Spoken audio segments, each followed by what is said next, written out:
hard. You know you are a complete fraud and a great liability to all of us Negroes. I said us, Miss Gandy, us, not thee. You're a Negro now, sir? Every word as I say it. Is that understood? Now, white people in this country have enough frauds of their own, but I am sure they do not have one at this time that is anywhere near your equal. I repeat. Sir, what is this exercise? Miss Gandy, I am not going to entertain questions during my dictation. Now, write.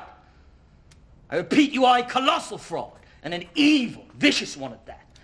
You do not believe in God. Clearly, you do not believe in any personal moral principles. Sir, may I ask who this letter will be addressed to? Question is not to whom, Miss Gandy, not to whom, but from whom, and it is not from this office. Is that understood?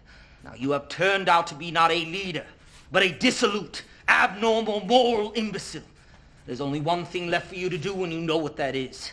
There's but one way out for you, and you better take it before your filthy, abnormal, fraudulent self is bared to this nation. Did you get everything, Miss Gandy? Edgar. Type it up. Type it up.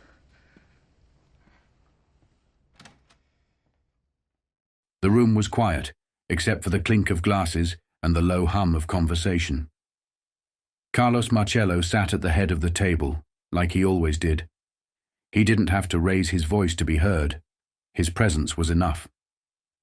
Around him were his usual lieutenants, men who'd been with him since long before the word Mafia made its way into the Senate hearings.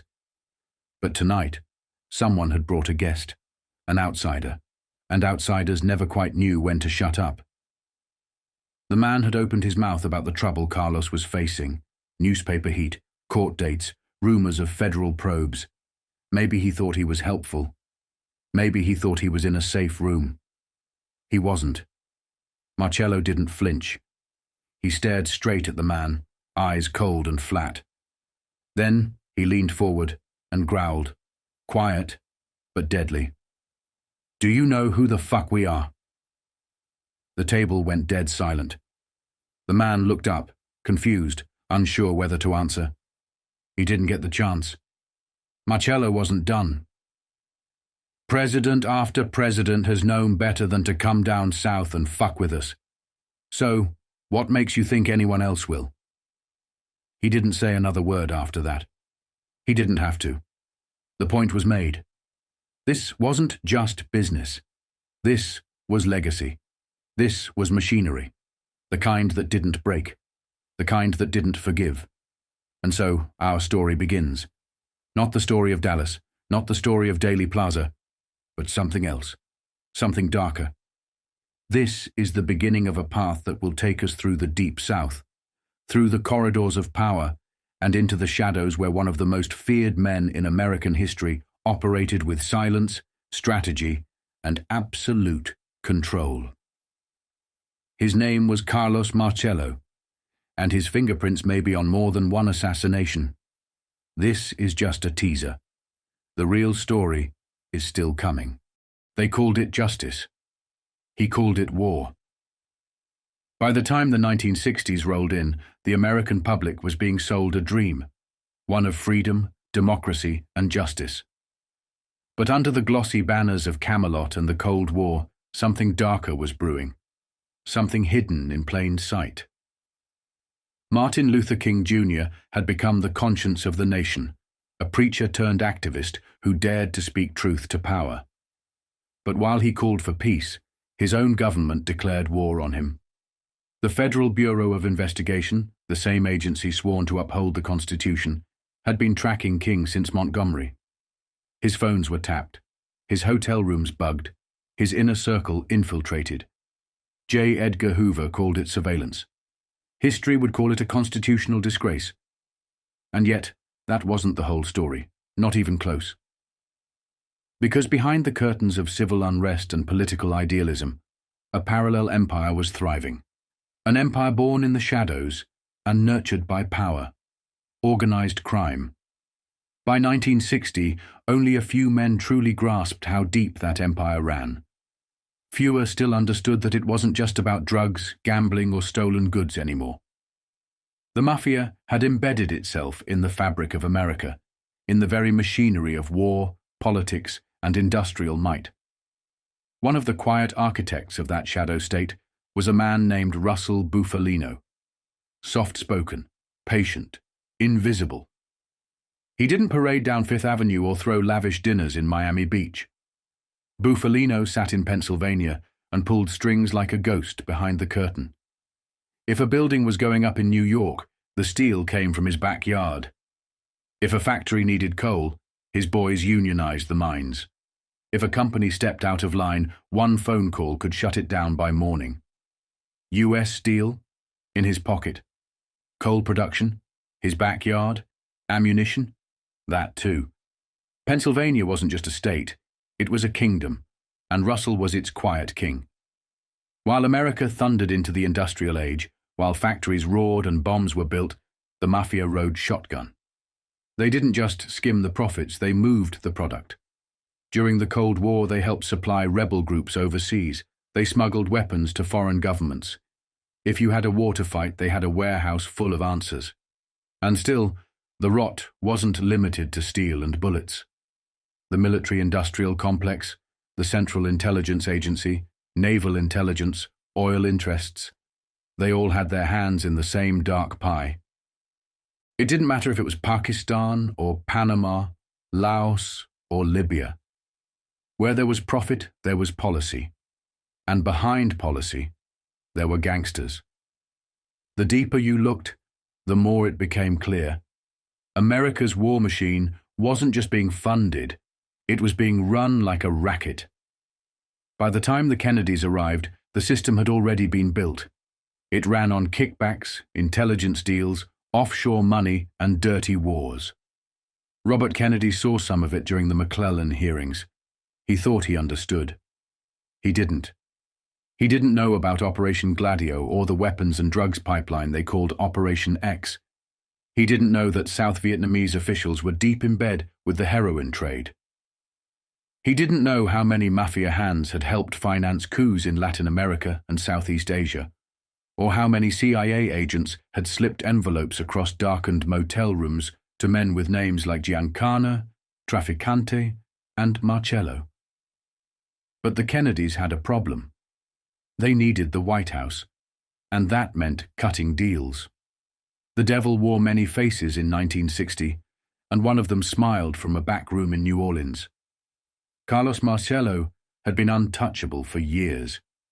He wasn't just a Mafia boss, he was a contractor for the government. Back when the Central Intelligence Agency was just a sketch on a chalkboard, he'd been working with the Office of Strategic Services. Naval intelligence gave him cover. The agency gave him work. When it came to covert operations in the South, or Latin America, Carlos Marcello didn't just know the players. He owned the field. So when Robert Kennedy was sworn in as Attorney General in April 1961, the first thing he did was send a message. Just weeks after his appointment, he had Marcello picked up and deported. No trial, no warning. One minute Marcello was in New Orleans. The next he was stranded in the jungle heat of Guatemala, with nothing but the shirt on his back and the fury of a man betrayed. For decades, Marcello had been a protected asset, shielded by intelligence, politics, and silence. Now, the shield was gone. And with it, any illusion that the game was still being played by rules. What the Kennedys didn't know, what they would come to learn too late, was that when you take a swing at a man like Marcello, you better not miss. Because it wasn't just deportation. It was humiliating. And in the world of men like Carlos, that was a death sentence waiting to be written, in blood. From that moment on, it wasn't politics anymore. It was war. By the time the Kennedy brothers took aim at organized crime, it was no longer a quiet investigation. It was a public crusade. The headlines multiplied. One arrest became 10. 10 became 100. Every week, another high-ranking boss was dragged into the spotlight, their empire picked apart in open court. For the first time, America saw the faces of its invisible rulers, and it terrified them. This wasn't just law enforcement anymore. It was infiltration. The Kennedys were turning the government inside out to root out the underworld that had, for decades, infiltrated them. Robert wanted names. John wanted results. And they were willing to turn over every rock, raid every racket, and burn every bridge to do it. But what Kennedy didn't know, at least not yet, was that the men who had laid this groundwork weren't working for him. They were working for the old guard, for Nixon, for Dulles, for the underworld. The mob had been moving guns since the 40s, arms for anti-communist rebels, weapons for mercenaries, bullets for proxy wars. The Bay of Pigs wasn't a Kennedy operation. It was a relic of the Nixon years, financed and facilitated by traffickers who moved in both the political and criminal underworlds. Kennedy gave the green light. But the foundation was never his. When the invasion failed, the blowback was brutal. Kennedy had humiliated the intelligence community, and the feeling became mutual. The relationship between the White House and the CIA shattered in real time. What followed was chaos. Kennedy soon discovered that many of the Cuban exiles were more than freedom fighters. They were traffickers, killers, bagmen for the very mobsters he was trying to dismantle. Furious, he launched a wave of federal raids across Louisiana, kicking in the doors of training camps and cutting off supply lines. Those who resisted were arrested. Some just disappeared. The missile crisis only deepened the divide. Kennedy was being boxed in by threats from both sides, Khrushchev in Moscow and traitors at home. And for men like Carlos Marcello, it was the moment everything shifted. When Marcello was deported in April of 1961, shipped to Guatemala with no warning, it was more than a legal move. It was an insult, a public shame. And for a man raised in a culture that lived and died by honor, it was unforgivable. Crawling through the jungle, ribs cracked and fevered, he told his lawyer, Michael, to leave him behind if necessary, but deliver one message.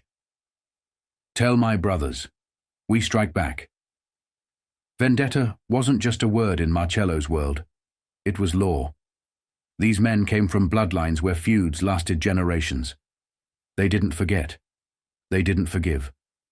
In the hills of Sicily or the coal mines of Kentucky, to disrespect a man like Carlos was to write your own obituary. But Marcello didn't act immediately. When he returned to the States, he stayed quiet. He watched. He waited. He considered three paths. First, he tried politics.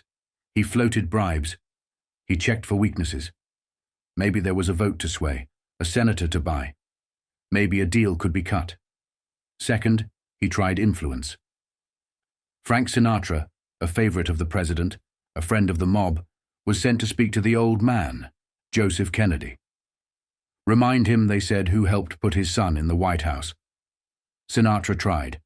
He met with John in Vegas. He called in favors, but it was too late. When Robert Kennedy found out, Sinatra was cut off, banished from the inner circle. Word got back to Marcello that the crooner had no more pull. Sinatra, humiliated, tried to appease both sides, but every time he saw Robert in public, he'd turn and walk away. The Mafia started to catch on. Sinatra had lost his juice. By late 1962, Chicago was even considering putting a hit on him, only for cooler heads to shut it down. The third path was darker. Marcello saw an opportunity to make himself useful, to the government, to the Kennedy administration, to anyone desperate enough to kill Castro. He poured money, manpower, and weapons into assassination plots. His network was activated. The same traffickers who moved arms for the CIA were suddenly being tapped again. But instead of Castro, Marcello began to wonder, what if the target was closer to home? That's when the whispers started. As he tangled deeper into the web of plots and players, Marcello realized that he wasn't the only one with plans. There were other plots unfolding in the background, real plans, with real shooters and real patsies. Marcello saw it all. And he started asking himself a dangerous question. Could it work here? That's when the line was spoken. "You don't kill a dog by cutting off its tail," Marcello told a confidant. "You shoot it in the head." The dog was John. The tail was Robert. Around the same time, Santo Trafficante, another man who knew the exiles, knew the rackets, and knew how to make people vanish, reportedly told his associate Jose Aleman something chilling. If Kennedy ever comes to Dallas, they will kill him.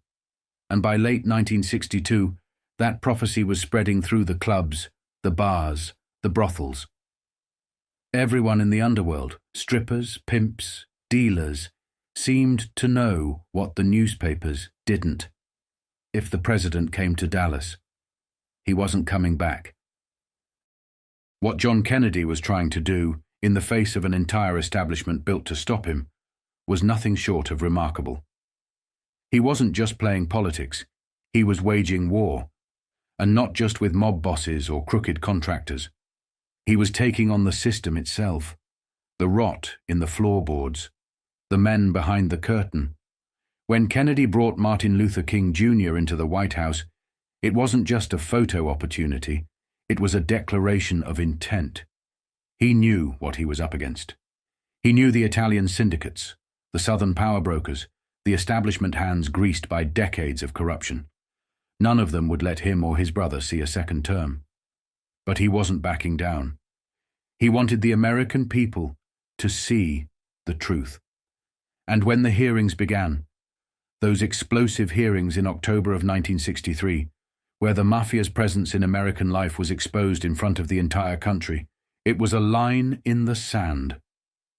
That moment terrified the men who had once thought Kennedy could be bought or bullied.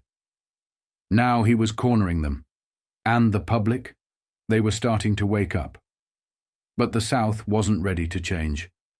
Jim Crow still ruled with iron fists and fire hoses. Segregation was the law of the land, and far-right extremism was as common as cotton. In entire stretches of the South, black families couldn't walk the streets after sundown. It wasn't a neighborhood. It was a warning. And the mob understood that fear. They didn't just exploit it, they weaponized it.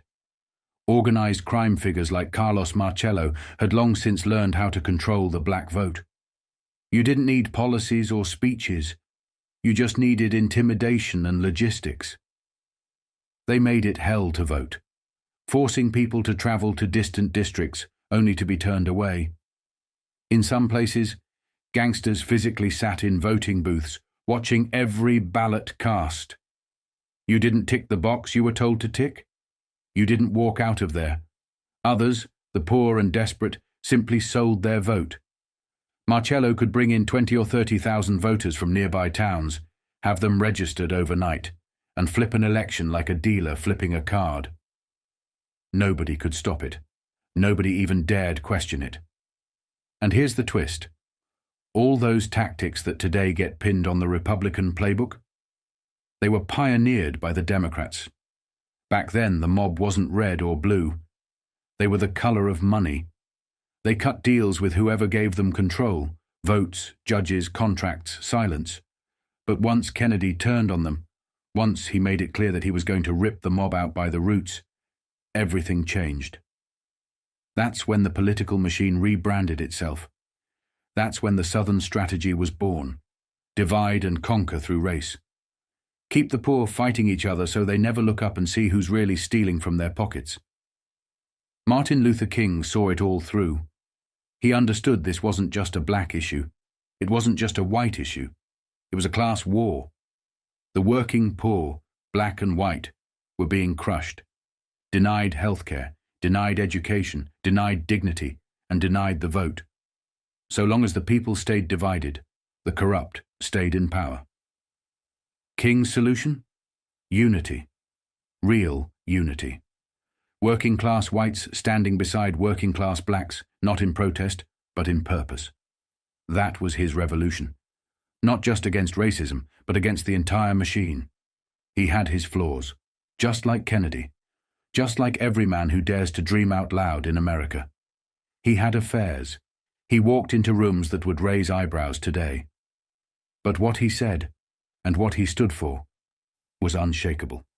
A country where the poor weren't disposable, where justice wasn't a punchline, where the future wasn't inherited, it was earned. In New York, in Chicago, the movement had strength. You had Malcolm X, the Nation of Islam, the Panthers, all raising their voices, organizing, marching, building pressure. But the South? That was a battlefield. Activists weren't just jailed, they were murdered. White allies burned alive for standing on the wrong sidewalk. A wrong word, a wrong look, and you were done. King's family still lived in the South. That's where his heart was. That's where he was needed. And that's where he died. Because Martin Luther King didn't just challenge racism. He challenged power. Real power. He challenged the CIA, the war machine. The narco-traffickers in suits. The shadow brokers who moved heroin through Vietnam and votes through Louisiana. He stepped onto a stage and called out the military-industrial complex, and suddenly the threat level doubled. He wasn't just marching anymore, he was naming names. And the same way Carlos Marcello heard that Kennedy had to go, there were now whispers that King would be next. Because once you connect racism to class, and class to corruption, and corruption to the state, you're not just dangerous, you're marked. After the gunfire echoed through Daley Plaza, Carlos Marcello's world shifted. Not immediately, and not in ways he could always control, but it shifted. What had once been quiet influence, subtle leverage, was now a storm. And the one thing he knew for certain, the one principle he would never break. No more Kennedys in the White House. Ever. He watched carefully when Robert F. Kennedy clawed his way back into public life. A Senate seat was one thing, but the real fear came with whispers that Bobby was running. Not just running campaigns, running for the presidency. Marcello still had some sway. With Johnson in the White House, the back channels stayed open. Deals could still be made. But the thought of Robert Kennedy taking back power terrified him. This wasn't the naive, privileged boy who'd shown up in Washington in 1961, all bright eyes and family name. This was a new version. Ruthless, hardened, and maybe looking for payback. A man who'd buried his brother and knew who to blame. Marcello wasn't just dealing with a politician now. He was dealing with a crusader. The strange thing about Bobby, the thing people didn't always understand, was that he hadn't always been like this. The early version of Robert Kennedy, the one his enemies remembered, was a rich kid who'd never known the smell of poverty. His father kept him wrapped in privilege, away from the streets, away from the struggle. Bobby used to believe America was neat lawns, shiny Cadillacs and college campuses. The dark parts, the ghettos, the hunger, the unlit corners of the country. He didn't even know they existed. But after 1963, something cracked. The money, the protection, the myth of American stability, it was gone. The old man was dying, his brother was dead, and Robert Kennedy started looking around and realizing just how broken everything was. He began walking into neighborhoods he'd never seen before, started talking to people he'd once ignored, and that made him dangerous. Because when someone like Bobby Kennedy gets religion, real political religion, they don't stop until something explodes. Carlos Marcello had built his power on certainty, knowing which politicians would stay bought, which cops would look the other way, which communities could be manipulated. And Bobby Kennedy threatened all of that. He was talking about civil rights, voter access, economic justice. He was talking about pulling the thread that held Marcello's entire world together. Then came the announcement, Robert F. Kennedy was running for president. Every power center in America felt the shockwave. The CIA still dripping with secrets from Guatemala and Cuba. The military-industrial complex now bloated off Vietnam. The White House network that had turned a blind eye to what happened in Dallas. And the mob, especially Marcello. Because here was the one man who still believed the mob had killed his brother and was willing to prove it. Maybe Bobby didn't understand the threat. Or maybe he didn't care. Maybe he thought the landscape had changed. That was the old Mafia bosses done. That Nixon's people had cleaned house. If so, he was wrong. Dead wrong. After the Kennedy assassination, the same network that orchestrated the hit didn't vanish. They just shifted. They adapted. They went back to business. The CIA didn't cut ties. They deepened them. Nixon's men, still making calls. Johnson's machine, still pulling strings. Marcello's crew, still sitting at the table. So, when Bobby Kennedy started touring the country with minimal security, shaking hands in parking lots and walking into crowds, Marcello watched in disbelief. He wasn't afraid of martyrdom. He was walking straight into it. But Marcello had his own problems. In 1966, he was arrested in New York alongside Carlo Gambino, Tommy Eberly, Joe Colombo, Santo Trafficante, and a half-dozen other major bosses. It was called Little Appalachian, a reminder to the world that these men still ran things, that the Mafia wasn't dying, it was evolving. And back in New Orleans, Marcello punched a federal agent in the face. The press went wild. The FBI leaned in harder, and the rumors, long whispered, started catching fire. Everyone in Louisiana had heard about David Ferry. Everyone knew about Oswald, the arrest warrants, the sudden cancellations, the strange connections. People remembered Guy Bannister, the former FBI agent who ran operations for naval intelligence and the CIA. The same Bannister who had handed Ferry jobs and helped set up shady fronts in downtown New Orleans. The same men, always circling back to Carlos Marcello. By 1967, nobody questioned whether there was a Mafia in New Orleans anymore. Marcello was the Mafia, and his fingerprints were now smudged across the edges of history. Then came Jim Garrison. The district attorney of Orleans Parish didn't buy the official story. He opened his own investigation. And just like that, the pressure was back. The timing couldn't have been worse. Robert Kennedy was back in the headlines, back in the field, back in the race. And that gave Marcello the cover he needed. As the spotlight turned toward Garrison and the conspiracy theorists, Marcello worked behind the scenes, reshuffling loyalties, squashing press leaks, closing ranks. He hated Bobby, and he hated Martin Luther King just as much. And now the chatter was getting louder. Far-right militias, white supremacists, radical sheriffs in the Deep South.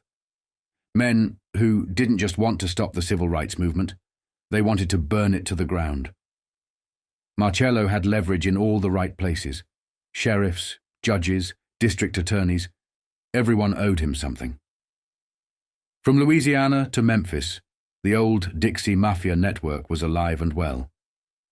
And Martin Luther King? He was naming names. Every time he stood at a podium and spoke about corruption, injustice, and the forces holding the South hostage, the crowd heard one thing. He's talking about Carlos, and Carlos heard it too. By the start of 1968, the walls around Carlos Marcello were starting to shake. The headlines weren't just noise anymore, they were closing in. For the first time in his reign, Louisiana wasn't silent, it was howling. And at the center of the storm was a district attorney with a chip on his shoulder and a spotlight on his back, Jim Garrison. Garrison had been kicking up dust since the previous year, but by January it didn't matter that it was the slow season. Front pages were on fire. National news outlets couldn't look away. And the Southern Mafia, once protected by a fortress of silence, money, and political insulation, was suddenly exposed, naked to the press, the public, and the federal spotlight. Aaron Cohn was back too. The executive director of the Metropolitan Crime Commission had long been a thorn in Marcello's side, but now he was relentless. He refused to give up his sources. He'd rather sit in a jail cell than betray his informants. Cohn wasn't playing politics anymore. He was swinging directly at Marcello and the entire underworld structure of New Orleans. This was the kind of heat Marcello had never experienced before. Not under Truman. Not under Eisenhower. Not even under Nixon. The South had always been hands-off. Franklin Roosevelt was terrified of Huey Long and the Long Machine. Truman had been built by that same machine. Nixon owed the South everything and protected it like a prized asset. Nobody touched the region. Nobody dared. Until the Kennedys. They were the first to come swinging at the South, and they paid in blood. Now, in 1968, Garrison wasn't just investigating the Kennedy assassination. He was using it as a wrecking ball, blowing open the doors to the darkest parts of the American state. Garrison wasn't some idealist. He knew what he was doing. He wanted to go to war with Robert Kennedy and Washington's shadow government. He wanted the public to see how far the rot went. And if that meant exposing the CIA's involvement in Kennedy's murder, so be it. The same men who tried to kill Castro were now being fingered in the death of a president. Garrison knew. The papers knew. The people were starting to know. And Carlos Marcello was happy with what Garrison was doing. The Tyler Morning Telegraph, the Daily Advertiser, Life magazine, they were all hammering away. Every week brought new stories, new leaders, new names. For the first time, reporters were writing about Marcello like he wasn't just a gangster. He was a central figure in the most explosive crime of the century. Life magazine had bought the Zapruder film. They owned it. And more importantly, they believed it told a different story. Not one shooter, not 3 shots, not from behind. They were leaning towards something far more dangerous. Shots from the front, coordinated fire, a triangulation of death. 2 shooters, maybe 3. And one name that kept surfacing, Carlos Marcello. The magazine's investigative team leaned on former FBI agents who had walked away from the bureau, disillusioned by Hoover's cover-ups. They didn't believe the official story either. They knew Hoover had buried leads, ignored evidence, shut down investigations the moment they got too close. Now those same men were leaking everything to the press. Life magazine dropped article after article, each one carving a deeper wound into Marcello's armor. They pulled his men into hearings. They exposed his connections. They didn't whisper it. They printed it. Marcello was losing the press, losing the public, losing the quiet control he had built for decades. And still, Garrison kept focusing on Clay Shaw. By 1968, the name Lee Harvey Oswald had become almost irrelevant.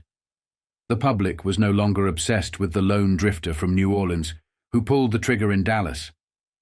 The deeper questions, the real questions, were pointing in a new direction.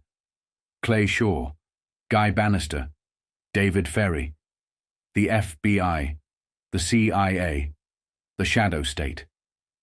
The narrative had shifted, and it wasn't just conspiracy anymore. It was structure. It was blueprint. It was how the machinery of American power worked when nobody was looking. Jim Garrison was the man holding the blueprint up to the light. At least, that's what the public was being told.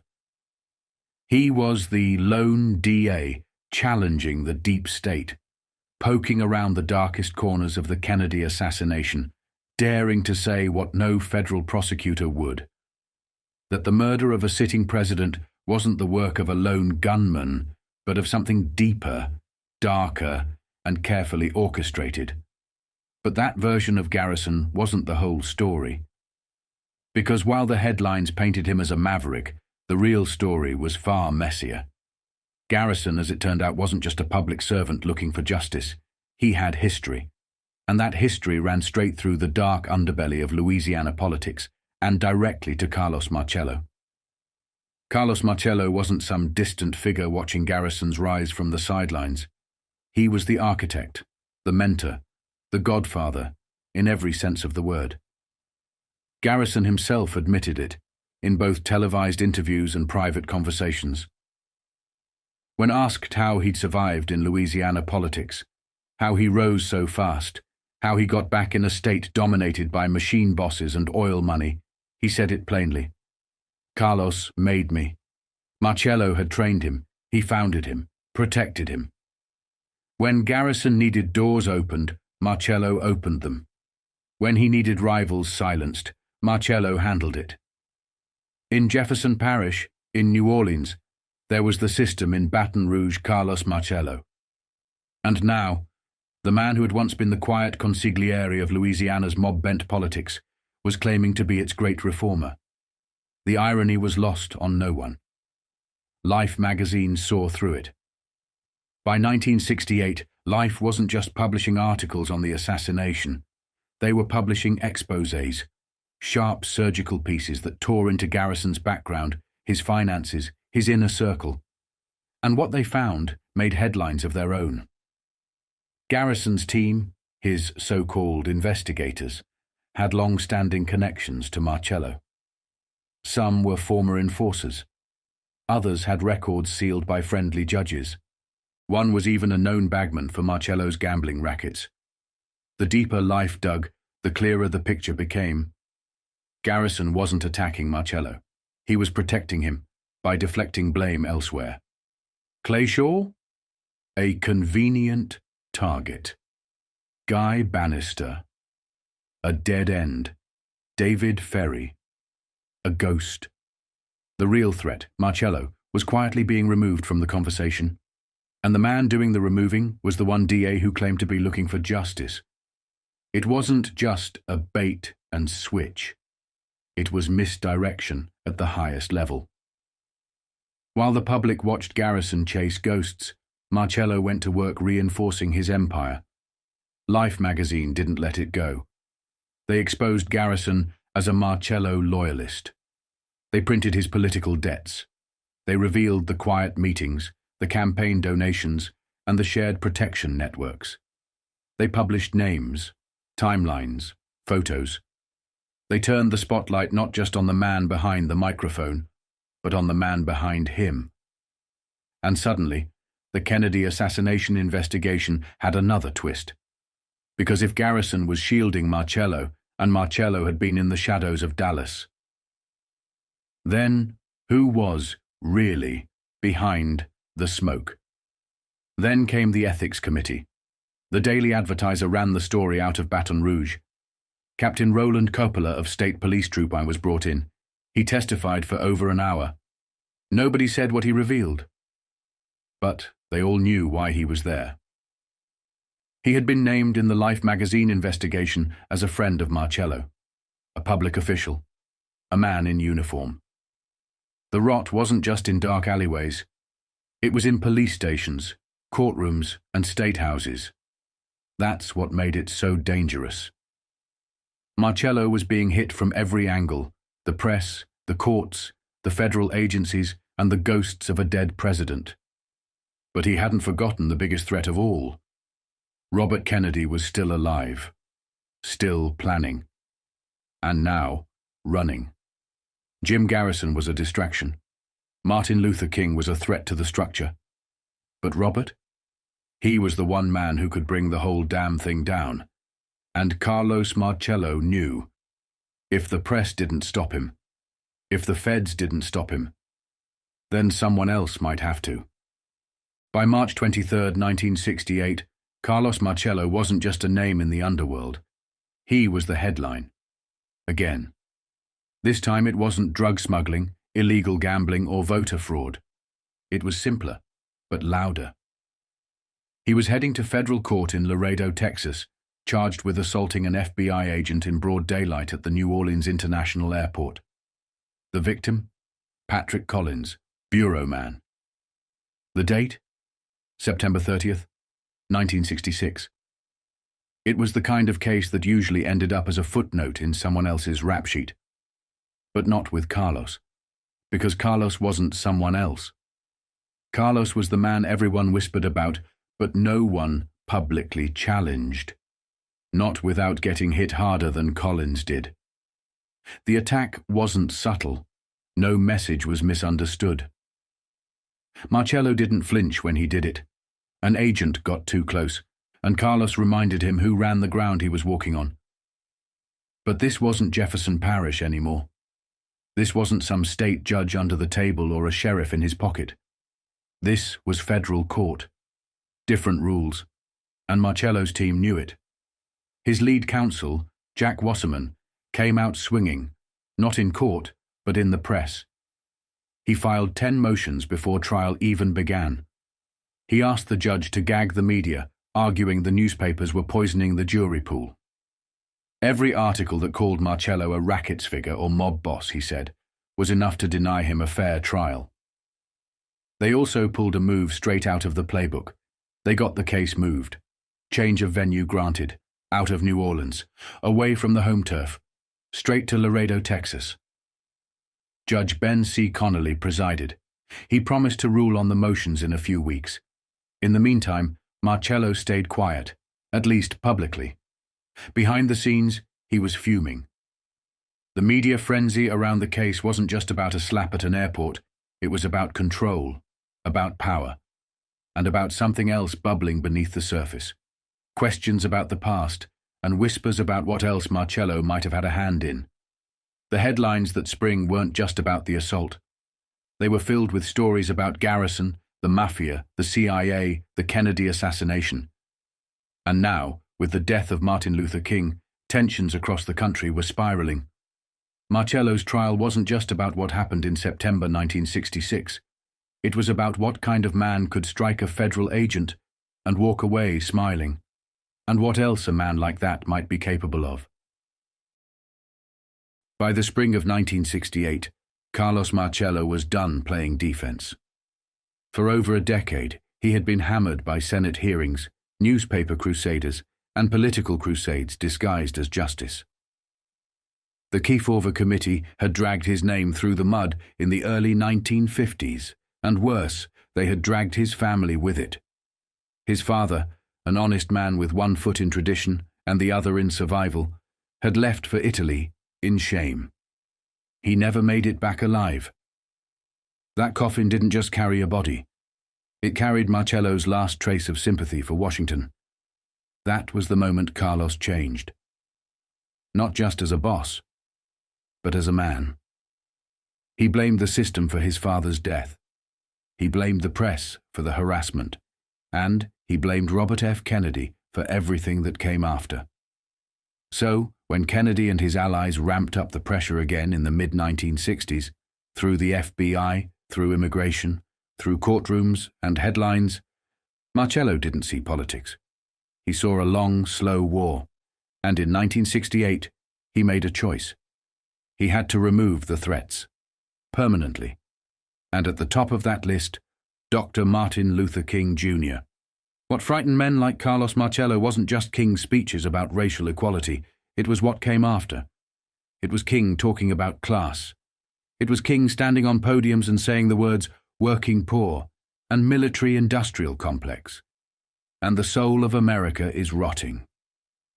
Worse, he was talking about war, not fighting it, stopping it. When Martin Luther King publicly denounced the Vietnam War, it wasn't just unpopular, it was heresy. The war was an economy, and the economy was everything. King was now a direct threat to that machine. He wasn't just marching for civil rights anymore. He was calling out the Central Intelligence Agency, calling out military contracts, calling out America's hypocrisy on a global stage. He was turning from a preacher into something else, a revolutionary. And Marcello knew it. King's growing alliance with Robert Kennedy was just as dangerous. The whispers had already started. If Bobby took the White House in 1968, he would back King's agenda. And if that happened, the South's stranglehold on power, political, economic, criminal, would start to unravel. That alliance had to be broken. That voice had to be silent. April 4th, 1968. Memphis, Tennessee. The Lorraine Motel. King had arrived the day before to organize support for striking sanitation workers. Black men fighting for dignity, for a wage, for recognition. He checked into room 306, the same room he always took when in Memphis. But this time was different. This time, the tension in the air wasn't about marches or police. It was something darker. There were whispers about the lack of police presence, warnings about suspicious activity around the boarding house across the street. At 6 in the afternoon, a single shot cracked the sky. A .3006 rifle. Clean, precise. Dr. Martin Luther King Jr. collapsed onto the balcony outside his room. He was declared dead at 7:05 p.m. in a Memphis hospital. The government moved quickly to name a suspect. A drifter. A loner. A man with a passport and a motive. But for those who understood how the underworld worked, the pieces were too clean, too perfect. Because in the background, the machinery had already been set in motion. Carlos Marcello had motive. He had the means. And he had momentum. For him, King's assassination was never just about ideology. It was about survival. If King succeeded in organizing the working class, black and white, against the Southern political machine, it was over. If he helped deliver black votes to Bobby Kennedy in 1968, it was over. If he kept talking about American hypocrisy while Marcello was still fighting for control in Louisiana, it was over. Marcello understood the stakes. So, while Jim Garrison was digging into Kennedy's death, while the press chased leads in Dallas, Marcello turned his attention to Memphis, a city he already held through surrogates, lieutenants, and bought officials. He didn't need to pull a trigger.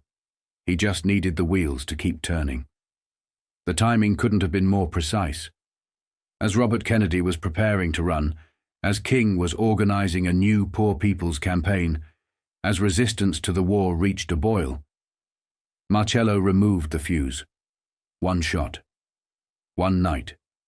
The most dangerous man in America. Gone. And just like that, the balance shifted again. By 1968, Carlos Marcello didn't have to shout commands. He didn't need blood on his hands. All he had to do was open the right doors and let the system do the rest. The assassination of Dr. Martin Luther King Jr. wasn't about chaos. It was about control. And the man who opened that door, literally, was Lloyd Jowers. He ran a small restaurant, Jim's Grill, just across the alley from the Lorraine Motel. The same alley witnesses would later claim they saw movement in seconds after the shot. The same back door that opened onto a strip of thick bushes, shielding the view from the street.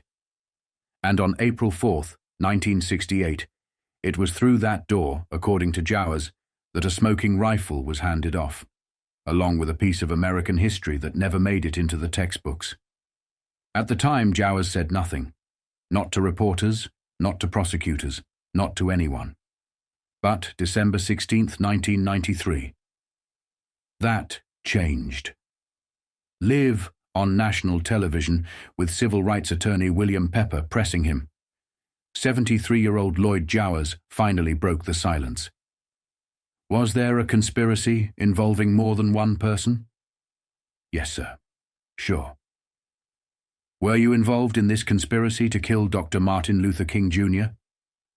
I was involved, indirectly. It wasn't just a confession. It was an admission of something darker. A partnership between the criminal underworld and elements inside the state. Jowers laid it out. The money, $100,000. The bagman, Frank Liberto, a Mafia-linked produce dealer deeply connected to Carlos Marcello's Louisiana operation. According to Jowers, the payoff was delivered through the back of Jim's Grill. And it didn't stop there. A man, later identified only as Raul, delivered a rifle in a case. There was coordination, planning, and logistics. Jowers claimed he was told there would be a decoy, a fall guy, and that James Earl Ray was that man. But the most explosive claim? Jowers named a Memphis police officer, Lieutenant Earl Clark, as the one hired to carry out the killing. A cop. Not a drifter. Not a loner. A man in uniform, with access, training, and local cover. If true, this wasn't just a criminal hit. It was an execution carried out with help from law enforcement, and orchestrated with backing from a southern crime syndicate that had kept itself untouchable for decades. Then came the detail almost everyone missed. The second white Mustang. At 35 minutes past 6 in the afternoon, just 30 minutes after the shooting, a bizarre radio broadcast broke through police channels. A white Mustang was reportedly fleeing the scene at over 90 miles per hour, and Memphis police were told to intercept immediately. Units scrambled. Streets were blocked. Cars were positioned. But nothing came. There was no white Mustang, no suspect, no destination. Just a phantom chase. To this day, the voice on the police radio has never been identified. The dispatcher didn't follow protocol. He didn't log in. There's no official record of who sent the units racing into the night. It was a ghost transmission, a deliberate diversion, a planned misdirection, a 20-minute window for the real assassin to disappear, clean, quiet, and undetected. To law enforcement, it looked like confusion. To Marcello, it looked like precision, because that's how these operations were run, with layers, with cutouts, with just enough chaos to give everyone else a version of the story they could live with. Jowers gave his confession. The King family believed him. The Justice Department reopened the case, but only partially. They said the statute of limitations had passed, that the evidence wasn't conclusive, that too much time had gone by. But time wasn't the issue. Power was. Because the truth wasn't about who pulled the trigger. The truth was about who opened the door and who paid to keep it shut. Lloyd Jowers had the names, but he didn't have the story. Not the whole story. He gave the public just enough to shake the system, enough to link Carlos Marcello to the planning, to link Frank Liberto to the money, and to place a Memphis police officer named Lieutenant Earl Clark near the murder scene. But when it came time to put the pieces together, things started falling apart. His timelines wobbled, his details shifted. Every time he talked, the map changed slightly. It didn't kill his credibility, but it made it easy for the skeptics to poke holes. And in cases like this, holes are all they need to bury the truth. It was William Pepper, the civil rights attorney, who had devoted decades to tracking the truth behind King's assassination, who finally started making sense of the mess. He was the one who found the name Buddy Butler, and that name changed everything. Buddy Butler was a cab driver, not a politician, not a cop, not another crusader. Just a working man who happened to be in the wrong place at the exact right moment. Butler was on duty the night Dr. King was shot. He was in the area, helping a fair load luggage, when the sound cracked through the city. A single, echoing shot. He looked up. He saw the balcony. He saw the chaos. But more importantly, he saw the escape. According to multiple witnesses, Buddy Butler called in a dispatch report, a puff of smoke from the bushes, a man running, and that man jumping into a Memphis police cruiser, black and white, before peeling off down the road. That alone would have made him a key witness. But that's not all. A second cabbie, Louis Ward of Yellow Cab Company, heard the call. And later that night, at the Memphis airport, he stood with a group of drivers and listened as Butler repeated the story to police. Puff of smoke, man running, gets in a squad car, gone. And the man? Earl Clark. Memphis Police Department. Homicide Division. Butler had seen too much. He wasn't just close. He was the closest eyewitness to the immediate escape route. He was set to give an official sworn statement the next morning at 9 a.m, but he never showed. By 30 minutes past 10, his body was found. Dumped off the Memphis, Arkansas bridge, beaten and broken. Witnesses said he had been thrown out of a speeding car. The same car, some believe, that picked him up under the pretense of taking him in for his official statement. But the only thing Butler ever testified to was to the wind and the water. The message couldn't have been clearer. Someone inside the system, someone with a badge, someone connected, knew what he'd seen. And when word got back to the right people, he was silenced. Investigators later connected Detective Earl Clark and another name, Frank Strauss, to the brushy area near the motel. Witnesses confirmed they were seen near the suspected origin point of the shot. Both could be placed where the shooter would have stood, but Strauss disappeared. And Clark, already protected by the badge, never faced a minute of scrutiny. Buddy Butler was dead. And without him, the puzzle pieces, Jowers' story, the white Mustang, the rifle handoff, were once again scattered. It was classic Marcello strategy. No trials, no mess, no headline-grabbing arrests. Just silence. William Pepper wasn't a man chasing headlines. He didn't run a foundation, and he didn't have political capital to spend. What he had was obsession and facts. For over 2 decades, he chased the truth behind the assassination of Dr. Martin Luther King Jr. The deeper he dug, the clearer the picture became. This wasn't a lone gunman story. It wasn't James Earl Ray in a boarding house bathroom. It wasn't about a drifter. It was about coordination, about training, about a professional hit covered by a maze of silence. Lloyd Jowers had cracked the door open, but it was Pepper who walked through it. He spent years conducting interviews, following leads, and quietly bankrolling the case himself, putting over $1 million of his own funds into an investigation that most institutions wouldn't touch.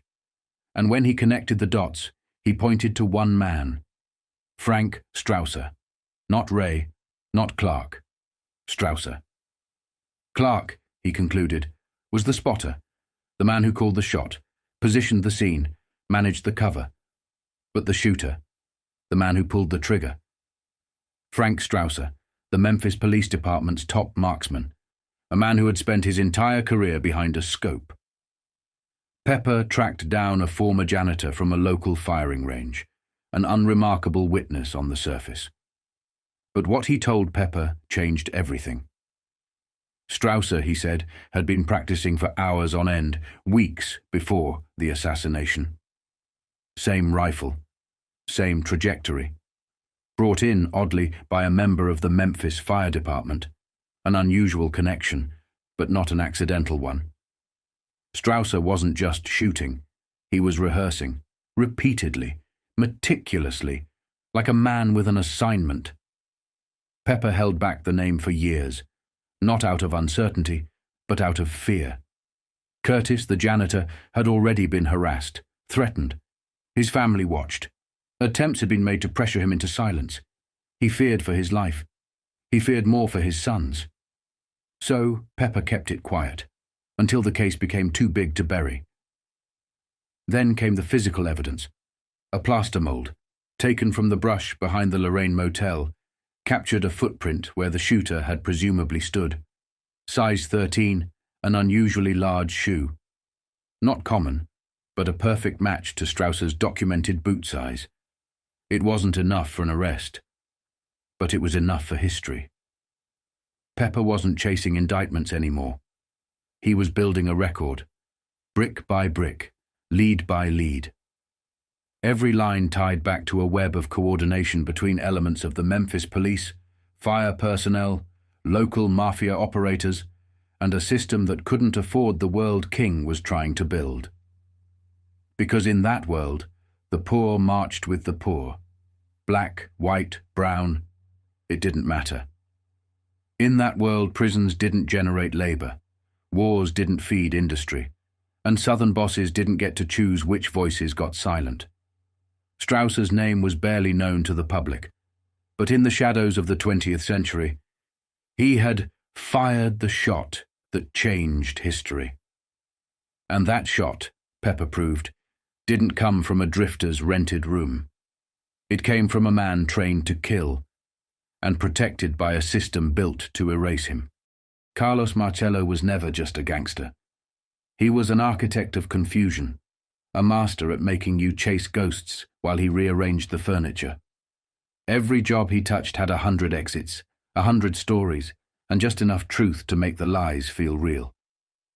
By the time the investigation into the King assassination began circling around him, he was already miles ahead. The seeds were planted. The branches were growing in every direction, and one of those branches was a name. Raul. Lloyd Jowers mentioned it once, quietly, buried in a tangle of shifting stories, but to the right ears, it mattered. And William Pepper was listening. While Pepper focused on building a solid case with physical evidence and sworn testimony, another piece of the puzzle slipped out of the shadows. Don Wilson, a young FBI agent working out of the Atlanta field office in 1968. He wasn't high level. He wasn't looped into the big picture. He was just a rookie, sent to follow procedure at a time when every agency was scrambling for answers. But what he found wouldn't make it into any official report. Wilson arrived at the scene of an abandoned white Mustang with Georgia plates. The same car James Earl Ray was said to have used during his escape. Inside, he claimed to have found 4 documents scattered near the passenger side. One of them changed everything. A torn piece of a telephone directory. Scribbled on it, one word, Raul. An initial, J, and a phone number, connected to a Las Vegas nightclub once owned by Jack Ruby, the man who killed Lee Harvey Oswald in 1963. Wilson knew what that meant. He also knew what would happen if he turned it in. He kept the documents. For 29 years he said nothing. Not to his supervisors, not to the Bureau. He watched from the sidelines as James Earl Ray became the lone face of the assassination. Watched as the media closed the case, as the public moved on. Then in 1998, with the pressure mounting from Pepper's work, the civil trial looming, and the King family pushing for answers, Wilson stepped forward. He told investigators he had been at the scene. He gave them what remained of the evidence, the torn directory page, the name, the number. He confirmed that what he saw inside the Mustang wasn't just debris. It was a breadcrumb trail, one the FBI never followed. More importantly, it linked 2 assassinations, King and Kennedy. Because Ruby wasn't just a nightclub owner. He was part of the Dallas web, tight with the Dallas police, tied into Marcello's orbit, and right at the heart of the Oswald cleanup. If the Mustang held a note linking Raul to Ruby's club, then the idea of compartmentalized lone shooters collapsed. What Marcello had engineered was starting to come into focus. A conspiracy hidden in plain sight, so chaotic and multi-layered it looked impossible to solve. That was the point. The name Raul was the kind of thing Marcello liked to leave behind, just vague enough to be dismissed, just loud enough to send investigators running in circles for decades. And by the time anyone realized how far it went, the smoke had already cleared. William Pepper wasn't just an attorney. He was a witness to history. He had marched with King. He had fought for the civil rights movement. And after the shot that changed the course of that fight, he didn't turn away. He turned toward the smoke. In the years that followed, he did what no one else had dared.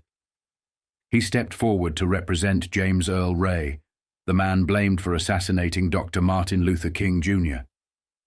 He didn't do it for money. He didn't do it for fame. He did it because he didn't believe the official story. And the deeper he dug, the more it fell apart. By the time Ray died of liver cancer, 30 years into his sentence, Pepper had already built the case that the courts refused to hear. And even with his client in the ground, he didn't stop. He went civil, filing suit against Lloyd Jowers and unknown US government agencies on behalf of the King family. What he presented was a map of conspiracy, a military-backed hit, US Army undercover units assigned to surveillance, FBI harassment tactics, Memphis police officers involved in the logistics, and Lloyd Jowers, the man who admitted he hid the murder weapon, handled the payoff, and worked with 5 other men to set up the kill. In open court, Jowers said the assassin wasn't Ray. that the smoking rifle had been handed to him by the real shooter. That Ray was a distraction, a name for the headlines, not the bullet. Pepper didn't stop with Jowers. He tracked down operatives from military intelligence teams, one of whom admitted they were assigned to monitor and photograph King's movements before and during the assassination. Their job wasn't to protect him. Their job was to gather visuals, evidence, confirmation, proof of death. Witnesses who tried to talk were intimidated. Some received threats. Others disappeared. At least 2 were killed. Several left the country entirely. It was a clean-up operation, not unlike the ones used overseas, the kind that erased evidence before the public even knew there was a trail to follow. The court heard it all. And in 1999, after 3.5 weeks of testimony, the jury ruled unanimously. There was a conspiracy. Ray did not kill Dr. King. The assassination was the result of a network involving organized crime and government agencies. The cover-up had worked, until Pepper pulled back the curtain. But there was still one piece that hadn't been officially dealt with: Carlos Marcello. Lamar Waldron, whose father worked at a General Motors plant in Atlanta, filled in the blanks. He testified that the assassination originated from inside the GM plant, through racially charged funding, worker networks, and whispered contracts. The money moved quietly, but the trail led to a name that kept coming up: Marcello. The same man suspected of helping broker the Kennedy hit. The same man with ties to J. Edgar Hoover and Lyndon Johnson. The same man whose operation reached across state lines and into the bloodstream of Southern politics. According to Waldron's research, Marcello had brokered 2 contracts, one for a shooter, one for a spotter. It was the kind of move he had made before. Since Watergate, the public had grown familiar with terms like deep state and shadow government. But in the 1960s, these weren't theories. They were standard operating procedure. Congressional hearings like the Church Pike and NEDC committees all stumbled across the same thing: a wall of obstruction time after time. Records vanished, witnesses recanted, testimonies were blacked out, and behind it all, the question still stood: what are they still hiding? Even now, decades later, the truth is treated like a liability. Government agencies deny, military departments deflect, intelligence branches redact. But in a quiet Memphis courtroom, a jury saw through it. They ruled the King assassination was a coordinated, state-assisted murder, executed with the help of organized crime, protected by public servants, and buried under decades of silence. And at the center of that silence, if you followed every thread far enough, was the name Carlos Marcello, the man who, more than anyone, knew how to make the truth disappear before it ever hit daylight.